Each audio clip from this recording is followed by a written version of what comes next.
Que la paix et la grâce de Dieu soit avec vous tous aujourd'hui, mes frères et sœurs. Aujourd'hui, nous allons faire Marc 2, du verset 1 jusqu'au verset 9. Et nous allons commencer par ce du vivant. Amen. Père, nous te disons merci pour ta grâce et ta miséricorde. Merci Seigneur, nous avons besoin de toi. Tu es le Dieu d'amour, tu es le Dieu de miséricorde et de pardon. Nous te disons merci pour ta présence bénie. Au nom de Jésus-Christ. Amen. Comme je dis avant de prier, nous allons faire Marc 2, du verset 1 jusqu'au verset 9. Et nous allons commencer par ce du vivant. Amen. Quelques jours après, Jésus revint à Capernaum. On apprit qu'il était à la maison.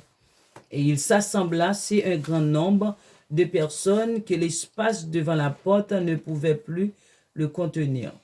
Il leur annonçait la parole. Des gens vinrent à lui amenant un paralytique porté par 4 hommes. Comme ils ne pouvaient l'aborder à cause de la foule, ils découvrirent le toit de la maison où il était et ils descendirent par cette ouverture le lit sur lequel le paralytique était couché. Jésus, voyant leur foi, dit au paralytique, « Mon enfant, tes péchés sont pardonnés. » Il y avait là quelques scribes qui étaient assis et qui se disaient au-dedans d'eux, « Comment cet homme parle-t-il ainsi? Il blasphème. Qui peut pardonner les péchés si ce n'est Dieu seul? » Jésus, ayant aussitôt connu par son esprit ce qu'ils pensaient au-dedans d'eux, leur dit, « Pourquoi avez-vous de telles pensées dans vos cœurs? Lequel est le plus aisé de dire au paralytique, tes péchés sont pardonnés, ou de dire, lève-toi, prends ton lit et marche. » Amen. Amen. Quelques jours après, Jésus revint à Capernaum. On apprit qu'il était à la maison et on s'assembla un si grand nombre de personnes que l'espace devant la porte ne pouvait plus les contenir. Il leur annonçait la parole. Des gens vinrent à lui amenant un paralytique porté par 4 hommes. Comme ils ne pouvaient aborder à cause de la foule, ils découvrirent le toit de la maison où il était et sur lequel le paralytique était couché. Ils descendirent par une ouverture le lit sur lequel le paralytique était couché.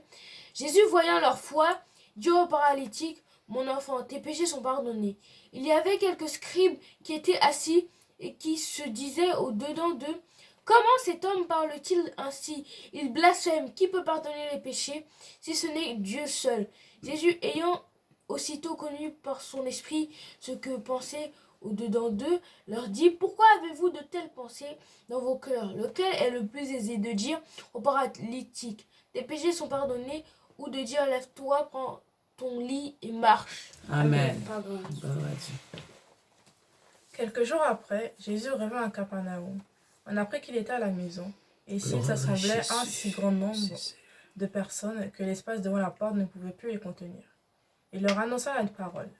Des gens virent à lui, amenant un paralytique porté par 4 hommes. Comme ils ne pouvaient l'aborder à cause de la foule, ils découvrirent le toit de la maison où il était, et descendirent sur cette ouverture le lit sur lequel le paralytique était couché. Jésus, voyant leur foi, dit au paralytique, « Mon enfant, tes péchés sont pardonnés. » Il y avait là quelques scribes qui étaient assis et qui se disaient au-dedans d'eux, « Comment cet homme parle-t-il ainsi? Il blasphème. Qui peut pardonner les péchés si ce n'est pas Dieu seul? » Jésus, ayant aussitôt connu par son esprit ce qu'ils pensaient au-dedans d'eux, leur dit, « Pourquoi avez-vous de telles pensées dans vos cœurs? Lequel est le plus aisé? De dire au paralytique, tes péchés sont pardonnés, ou de dire, lève-toi, prends ton lit et marche. » Amen. Amen. Comme on le fait, et c'est très important, on le dit, on le redit chaque vidéo, ça va continuer jusqu'à la fin des temps, de méditer la parole de Dieu, car c'est très important de méditer la parole de Dieu, parce que si nous ne méditons pas, c'est lire la Bible vaguement, lire la Bible sans intérêt. Bon, c'est ce que nous allons faire, et Amen. Quelques jours après, Jésus revint à Capernaum. On apprit un si grand nombre qu'il était à la maison. Quelques jours après, il y a Jésus qui est revenu à Capernaum et on a appris qu'il était à la maison. Il s'assemblait un si grand nombre de personnes que l'espace de la porte ne pouvait plus les contenir. Il leur annonçait la parole. C'est-à-dire que il y avait tellement de gens que la porte de devant, même l'entrée de la maison ne pouvaient pas pouvoir marcher tellement il y avait tellement de gens, il y avait tellement de trucs, et Jésus prêchait la parole de Dieu. Voilà. Des gens vinrent à lui, amenant un paralytique porté par 4 hommes. Il y a des gens qui sont venus à lui, qui ont amené un paralytique, quelqu'un qui est paralysé, et qui était porté par 4 hommes. Allez. Comme il ne pouvait l'aborder à cause de la foule, ils découvrirent le toit de la maison où il était, et il descendit par cette ouverture de lit sur laquelle le paralytique était couché. Du coup, tellement la maison était tellement entourée que c'était impossible pour que l'homme passe à un endroit. Ils ont ouvert le toit de la maison pour que l'homme passe, et comme ça, il pourrait être guéri. Voilà. Jésus, voyant leur foi, dit au paralytique, mon enfant, tes péchés sont pardonnés. En fait, Jésus il a vu la foi du paralytique qui voulait seulement soit s'approcher, soit le toucher, et que malgré qu'il soit paralysé, qu'il ne peut pas bouger, il a demandé à ces 4 hommes de le porter jusqu'à Jésus. Et donc il a dit que tes péchés sont pardonnés. Il y avait là quelques scribes qui étaient assis et qui se disaient en dedans d'eux. Du coup, il y avait quelques scribes qui étaient là. Sur les scribes, on peut savoir, c'est comme quelqu'un de très important dans la religion d'avant. C'est-à-dire que c'est quelqu'un qui prêchait la parole de Dieu, qui enseignait. C'est eux qui étaient au haut niveau. C'est-à-dire qu'il y avait beaucoup de choses que d'autres ne pouvaient pas faire.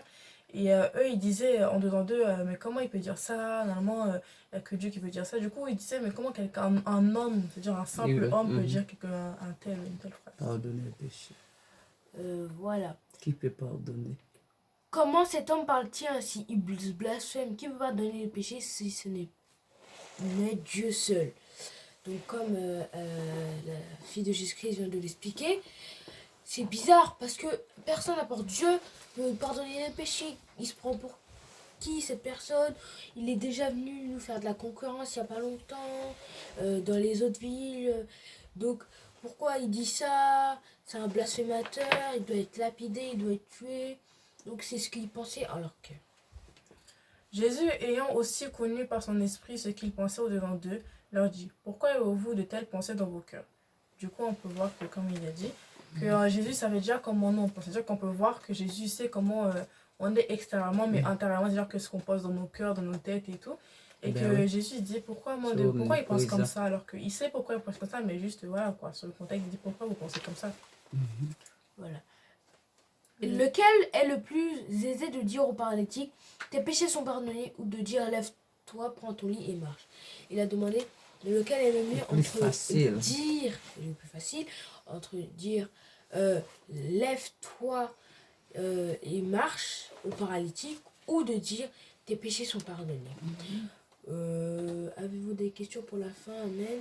Non, nous voyons que le paralytique et les gens qui étaient avec lui, ce sont des gens qui ont de la foi en Jésus. Ils connaissaient Jésus est le Dieu créateur de toutes choses, malgré les scribes ne savaient pas, mais les autres personnes savaient que Jésus-Christ est le créateur de toutes choses. Il avait le pouvoir de guérir, de délivrer.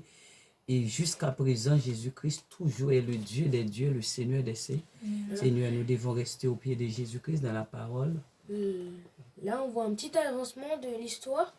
Parce que malgré toutes ces époques, les gens aussi savaient que Jésus-Christ était le roi parce qu'ils avaient eu les prophètes et les Jean-Baptiste, ceux qui, malgré ça, les scribes et les pharisiens ont toujours persécuté et tué au point que les gens savent.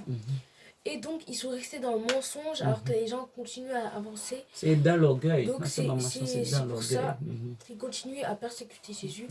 Et on voit que ils voulaient, même quand ils avaient pas de la concurrence, ils traitaient juste le peuple comme du bétail. Et là qu'ils ont de la concurrence contre Jésus, qui lui dit de la vraie vérité, de vraie parole, ils disent qu'ils blasphèment et qu'ils ne racontent ils ne pouvaient pas faire guérison, pas délivrer, est-ce que vous comprenez? C'est là le problème. Ils pouvaient juste détourner l'argent, faire des choses malhonnêtes et ne pas respecter les règles. Donc on va prier pour la fin. N'hésitez pas à partager cette vidéo, à commenter si vous avez des questions, like, abonnez-vous, c'est pour nous soutenir, vous le savez très bien. Et donc, on va prier pour la fin. Amen. Père, nous te disons merci. Merci pour ta parole bénie. Merci pour la parole de la victoire, la parole de la guérison, la parole de la liberté. Seigneur, nous avons besoin de toi. Seigneur, la même chose que le paralytique, Seigneur. Nous avons besoin de ta présence. Ta présence, c'est la vie. Aidez-nous, Seigneur, va rester dans ta parole, Seigneur, au nom de Jésus-Christ. Merci, Seigneur. Amen. Amen. Que le Seigneur vous bénisse. Que le Seigneur vous bénisse, mes bien-aimés. Bonne semaine.